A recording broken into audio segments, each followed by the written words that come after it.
දවස් ගානක් තිස්සේ ශ්‍රී ලාංකිකයන් බැන බලාගෙන ඉඳපු බලාපොරොත්තුෙන් බලන් ඉඳපු ICC T20 ලෝක කුසලානය හෙට දවසෙන් ආරම්භ වෙනවා. ඉතින් පළවෙනි තරගය හෙට දවසේ පාකිස්තානය සහ නෙදර්ලන්තය අතර කොළඹ SSC ක්‍රිකට් ක්‍රීඩාංගණයේදී හෙට උදේ 11ට ආරම්භ වෙනවා. ඉතින් හෙට දවසේ තරග ආරම්භයත් එක්ක තරග තුනක් පවත්වනවා ලෝක කුසලානේ.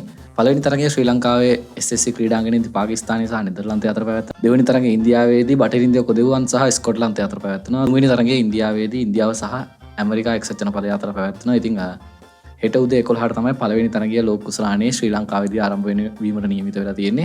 ශ්‍රී ලංකාවේ ශ්‍රී ලංකාව ක්‍රීඩා කරන සියලු තරග සහ පාකිස්තාන කණ්ඩායම ක්‍රීඩා කරන සියලු තරග ශ්‍රී ලංකාවේදී පැවැත්වීම නියමිතයි. ශ්‍රී ලංකාවේ SSC ක්‍රීඩාංගණයේ ආර් ප්‍රේමදාස ක්‍රීඩාංගණය සහ පල්ලේකැලේ ජාත්‍යන්තර ක්‍රීඩාංගණයේදී තමයි ලෝක කුසලානේ මූලික වටේ තරග ටික මේ වෙනකොට ක්‍රීඩා කරන්න නියමිත වෙලා තියෙන්නේ. කොහොම වුණත් ඉන්දියාව සමග ක්‍රීඩා කිරීම පාකිස්තානය මේ වෙනකොට ප්‍රතික්ෂේප කරලා තියෙනවා. ඉතින් පෙබරවාරි 15 වෙනිදා තමයි ඉන්දියාව සහ පාකිස්තානය අතර ලෝකයේ ගොඩක් පිරිසක් බලන් ඉන්න තරගය තියෙන තිබුණා. ඉතින් පාකිස්තානයේ මේ විදිහට ප්‍රතික්ෂේප කිරීමත් එක්ක ශ්‍රී ලංකාවට ලොකු ප්‍රශ්නයක් කරලා තියෙනවා මේ වෙලාවේ. මොකද බුකින්ස් දාලා තියෙනවා, හොටෙල්ස් දාලා තියෙනවා.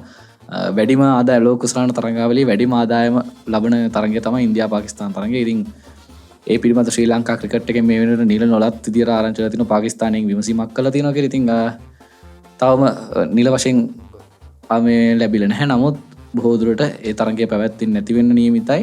කොහොම වුණත් පාකිස්තානය ෆයිනල් ගියොත් කුමන හෝ කණ්ඩායමක් එක්ක ඒ ෆයිනල් මැච් එකත් පැවැත්වෙන්නේ ශ්‍රී ලංකාවේ. ඉතින් ඒක පාකිස්තාන ඉන්දියාව නොවුනොත් බොහෝ දුරට හොඳයි. මං හිතන විදිහට පාකිස්තාන ඉන්දියාව ආවත් ඒත් රජයෙන් ආණ්ඩුව පැත්තෙන් එන තීරණයත් එක්ක තමයි ඒ තරගය සෙල්ලම් කරනවද කියලා පාකිස්තානයේ ටීම් එක තීරණය කරන්න කියලා දැන් මේ වෙනකොට දැනුම් දීලා තියෙනවා. ඉතින් ලංකාව නියෝජනය කරන්නේ ගෲප් B එකේ group A B C D විදියට කණ්ඩායම් 20ක් රටවල් 20ක් නියෝජනය කරමින් මේ පාර ICC T20 ලෝක කුසලානට තරඟ වදිනවා. ඉතින් ලංකාව ඉන්නේ ගෲප් B එකේ. ලංකාවට ඕස්ට්‍රේලියාව, අයර්ලන්තය, ඔමානය, සිම්බාබ්වේ ඇතුළු රටවල් 4ක් එක්ක තමයි තරඟ කරන් තියෙන්නේ ගෲප් B එකේ. ඉතින් හැම ගෲප් එකකම හොඳම ටීම් දෙක තමයි සුපර් 8 එකට යන්නේ. ඉතින් සුපර් 8 එකේ සෙල්ලම් කරන හොඳම ටීම්ස් දෙක තෝරලා ටීම්ස් අතර තෝරලා අරගෙන සෙමිෆයිනල් දෙකක් පැවැත්වෙනවා. සෙමිෆයිනල් දෙකෙන් පස්සේ තමයි ෆයිනල් එක මාර්තු 8 වෙනිදා පැවැත්වෙන්න නියමිත වෙලා තියෙන්නේ. ඉතින් පාකිස්තානයේ සෙල්ලම් කරන්නේ ගෲප් A එකේ. ඉතින් පාකිස්තාන ඉන්දියාවට යෑම ප්‍රතික්ෂේප කරපු හින්දා පාකිස්තානයේ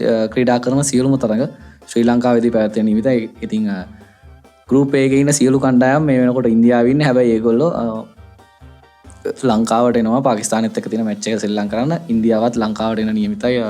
ඒගොල්ලෝ එනවා කියලා තියෙනවා. ඉතින් පාකිස්තානයේ එක්ක සෙල්ලම් කරන සියලු තරඟ ශ්‍රී ලංකාවේ ක්‍රීඩා කළ නැවත ඉතුරු තරඟ ටික ඉන්දියාවේදී පැවැත්වීම නියමිතයි. ඉතින් මේ වන විට ඉන්දියා කණ්ඩායම නම් කියලා තියෙන්නේ ඒගොල්ලෝ ලංකාවට එනවා කියලා.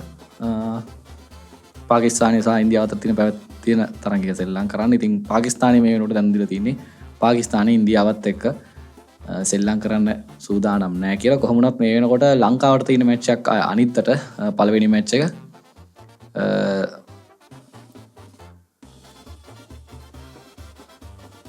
අපේ ශ්‍රී ලංකාවේ පළවෙනි මැච් එක තියෙන්නේ අනිද්දාට 6 වෙනි මැච් එක විදිහට තමයි තියෙන්නේ. ආර් ප්‍රේමදාස ක්‍රීඩාංගණයේ පැවැත්වෙන්නේ අනිද්දා රාත්‍රී 7ට ශ්‍රී ලංකාව සහ අයර්ලන්තය අතර. ඉතින් ඒ තරගයේත් විස්තර අරගෙන අපි කතා කරමු හෙට ශ්‍රී ලංකාවට මොන වගේ chance එකක්ද දෙන්නේ කියලා. බොහෝ දුරට ශ්‍රී ලංකාවට semi final යන්න ලොකු chance එකක් තියෙනවා. අපි plan එකක් ඇතුව සෙල්ලම් කරොත් ඇත්තටම අපිට ලොකු chance එකක් තියෙනවා මේ වෙලාවේ semi final එකක් දක්වා යන්න.